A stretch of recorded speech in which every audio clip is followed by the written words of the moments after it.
Hello friends, જય Shri Krishna. Welcome back to my YouTube channel Vraj Cook. તો friends, ઉનાળાની season start થઈ ગઈ છે, તો એમાં એકદમ આપણે ઠંડી ઠંડી કેન્ડી બનાવશું, જે એકદમ આસાન અને એકદમ ખાવામાં પણ ખૂબ જ સરસ ટેસ્ટી લાગે છે. તો ચલો આજની રેસીપી સ્ટાર્ટ કરીએ.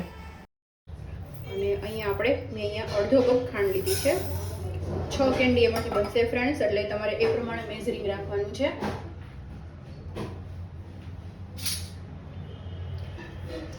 હવે એવી રીતે જ આપણે એને ખાંડને છે મેલ્ટ કરી લેવાની છે.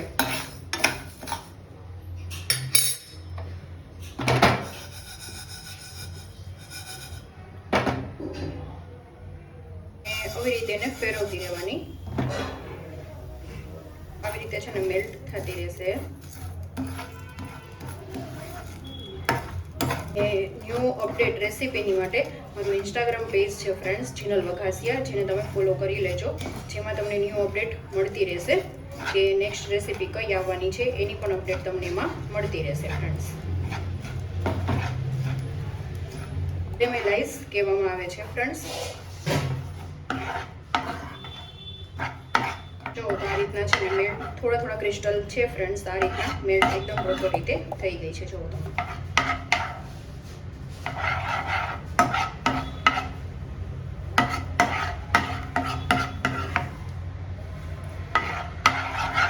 એકદમ નથી બહુ કરી દેવાની, નહીતર છે ને બળી જશે ને તમારી કેન્ડીમાં છે ને એ સ્મેલ આવશે. અને હવે આપણે દૂધ છે એડ કરી દઈશું. થોડું કેરફુલી તમારે એડ કરવાનું છે.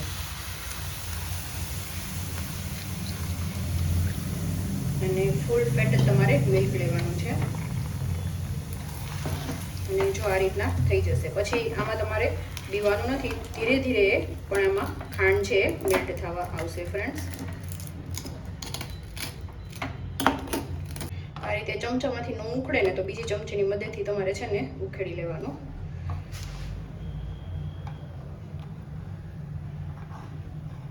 તો જો આ રીતનું જો એકદમ પ્રોપર છે ને, જે આપણી કેરેમેલાઇઝ ખાંડ હતી ને એકદમ સરસ રીતે મેલ્ટ થઈ ગઈ છે ફ્રેન્ડ્સ.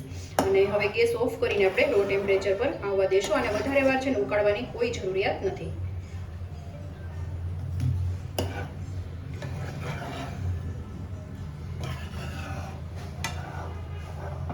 એકદમ લો ટેમ્પરેચર પર આવી ગયું છે. હવે આપણે મોલ્ડમાં ફિલ કરી લઈશું. રીતના મોલ્ડમાં, કોઈ પણ મોલ્ડમાં તમે સેટ કરી શકો છો ફ્રેન્ડ્સ. તો આ રીતે મોલ્ડમાં આપણે ફિલ કરી લઈશું.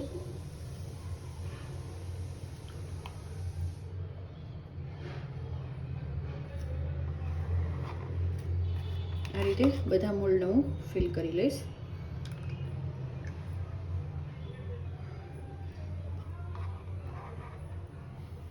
રીતે ફિલ કરીને ઉપરની જે સ્ટીક આવે, સ્ટીક આપણે કરી દઈશું. અને ફ્રીજમાં ને ઓવરનાઇટ અથવા તો 7 થી 8 કલાક માટે આપણે સેટ થવા માટે રાખી દઈશું. આપણી કેન્ડી છે બનીને રેડી થઈ ગઈ છે ફ્રેન્ડ્સ. તો હવે આપણે અનમોલ્ડ કરી લઈશું. રીતે ગ્લાસ લઈ લઈશું. આવી રીતે ડીપ કરશું.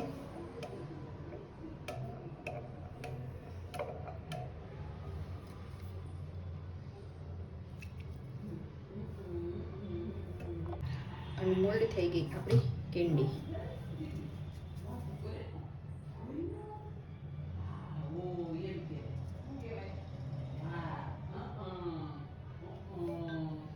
તો બધી આવી રીતના અનમોલ્ડ કરી લઈશું. મસ્ત મજાની આપણી કેન્ડી બનીને રેડી થઈ ગઈ છે ફ્રેન્ડ્સ. બહુ જ સરસ ટેસ્ટી લાગે છે. તો આઈ હોપ કે તમે પણ બનાવજો ફ્રેન્ડ્સ. અને તમને આ રેસીપી કેવી લાગી? રેસીપી સારી લાગી હોય તો વિડીયોને લાઈક, શેર અને સબસ્ક્રાઈબ કરવાનું બિલકુલ ભૂલતા નહીં.